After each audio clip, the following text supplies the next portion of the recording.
Pernah nggak sih kalian mikir gimana caranya sesuatu bekerja? Atau kenapa ya sebuah fenomena bisa terjadi? Nah, hari ini kita bakal ngebahas sebuah alat yang ampuh banget buat ngejawab rasa penasaran itu. Teks eksplanasi. Ini tuh bukan cuma tulisan biasa loh, tapi semacam kunci buat kita bisa lebih ngerti dunia di sekitar kita. Pasti pernah kan? Kita semua pasti pernah deh ngelihat ke langit, terus nanya, kok bisa ya turun hujan? Atau pas ngerasain tanah goyang, langsung kepikiran, ini sebenarnya apa sih yang lagi terjadi di bawah sana? Nah, rasa penasaran kayak gini nih, ini dia gerbang awalnya semua pengetahuan. Dan, ternyata ada loh sebuah format tulisan yang emang sengaja dibuat khusus buat ngejawab pertanyaan-pertanyaan bagaimana dan mengapa tadi. Format ini tuh nggak ngasih opini, tapi nyajiin fakta secara runut dan logis. Yuk kita bedah bareng-bareng cara kerjanya. Oke, jadi apa sih sebenarnya teks eksplanasi itu? Apa yang bikin dia jago banget buat ngejawab rasa penasaran kita? Mari kita mulai dari definisi dasarnya dulu. Nah, ini dia intinya. Teks eksplanasi itu semuanya tentang proses. Fokusnya bukan ke opini atau cerita fiksi ya, tapi murni ke penjelasan ilmiah tentang gimana sesuatu terjadi, langkah demi langkah.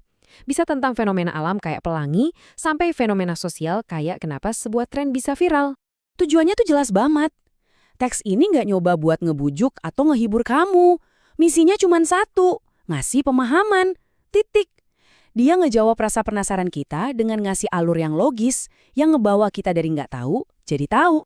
Oke, terus gimana caranya bikin penjelasan yang bagus? Ternyata ada blueprintnya loh. Kayak mau bangun rumah aja, teks eksplanasi juga punya struktur 3 bagian yang kokoh, biar penjelasannya nggak berantakan dan gampang banget buat diikuti.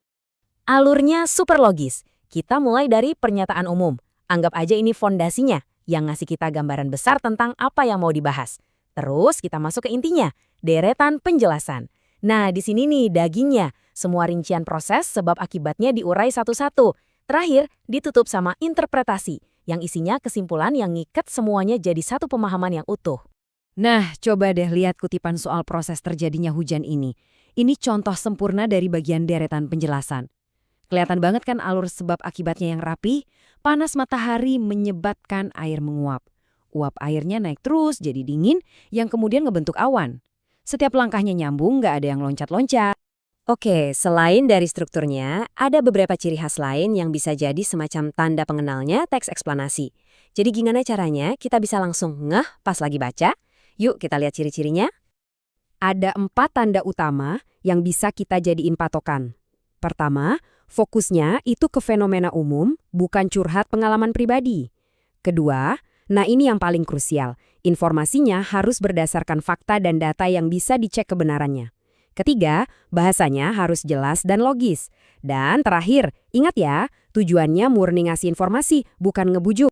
Nah, bedanya ini penting banget loh.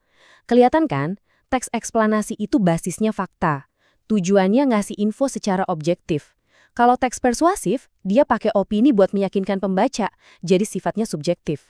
Makanya, pas kita lagi baca sesuatu, penting banget buat sadar, ini kita lagi dikasih informasi atau lagi dibujuk nih. Oke, sekarang buat kalian yang mungkin pengen coba nulis teks kayak gini sendiri, awas ya, ada beberapa jebakan umum yang mesti dihindari biar tulisan kalian efektif dan bisa dipercaya. Jebakan nomor 1, dan ini yang paling fatal, ngejelasin sesuatu tanpa dasar fakta. Ini tuh kayak bangun argumen di atas pondasi yang rapuh. Kalau cuma berdasarkan, kayaknya sih, wah, penjelasannya langsung ambiar, nggak kredibel sama sekali. Ingat, teks eksplanasi itu butuh bukti, bukan kira-kira. Lanjut jebakan kedua, pakai bahasa yang ribet. Kadang niatnya pengen kelihatan pinter, malah bikin yang baca jadi pusing. Padahal kan tujuan kita itu bikin alur penjelasan yang lurus dan gampang dimengerti. Jadi, simple itu kuncinya. Dan jebakan ketiga, urutan yang ngaco.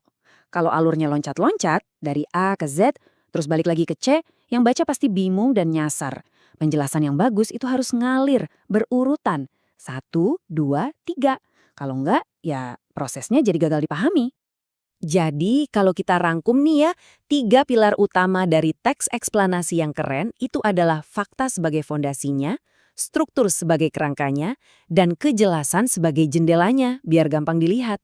Kalau kalian pegang 3 pilar ini, dijamin deh penjelasan apapun yang kalian buat bakal kokoh dan gampang banget dimengerti. Nah, sekarang giliran kalian. Setelah kita bongkar semua rahasianya, coba deh pikirin, fenomena apa sih yang paling bikin kalian penasaran? Mungkin gimana proses terjadinya mimpi? Atau cara kerja internet? Dunia ini kan penuh banget sama bagaimana dan mengapa yang nunggu buat dijelasin.